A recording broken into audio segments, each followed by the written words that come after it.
It seemed to me like it was just yesterday. I, together with other student missionaries, had just arrived in Ifidiase in the Eastern region for the annual missions project we would undertake.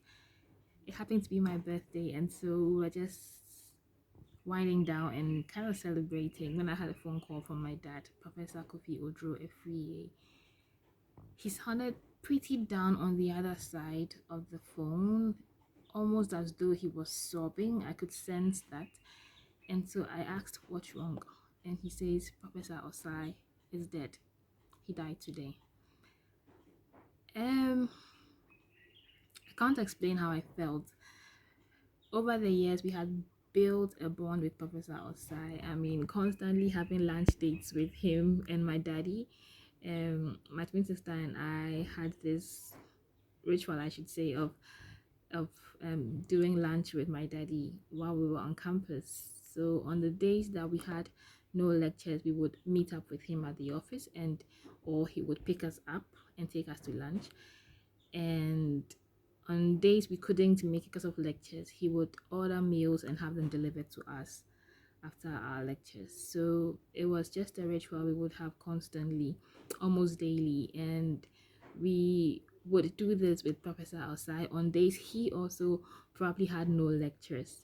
Yes, during lunchtime. So we had grown fond of him. He was like our second daddy. I mean, constantly going on these lunch breaks with them. It was fun. It was fun because he was down to earth. We would talk about anything and everything. We had so much fun. From he and my dad playing so many physics tricks on us during lunch to get their meals cooled faster than we would have ours, and then eat up quickly and tell the waitresses or waiters that, hey, my aunties would pay for me, and then they did want to stand and leave us there.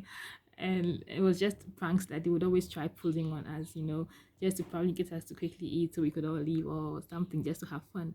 I remember a day one of my sisters, Nana, actually was on lunch date with my daddy and Professor, and Professor has his meal and he says, "Nana, Misaka," and Nana goes like, "Prof, Mr. Womb," and Prof immediately shouts, "Ephraim!"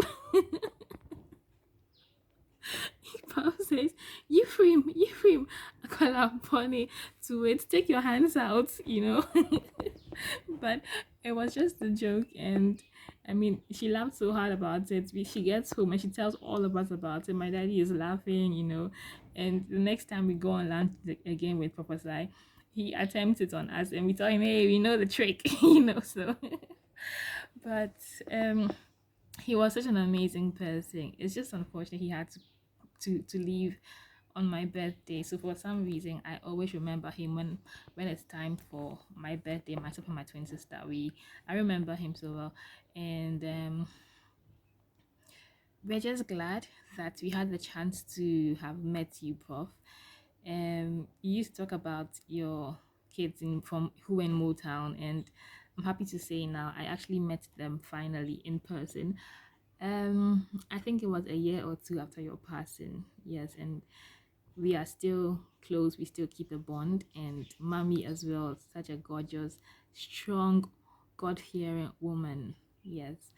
So, Prof, on behalf of Professor Odro Ifriye, Daddy, my mom, and all my 6 siblings, would want to say, continue to rest in peace. We miss you. We do.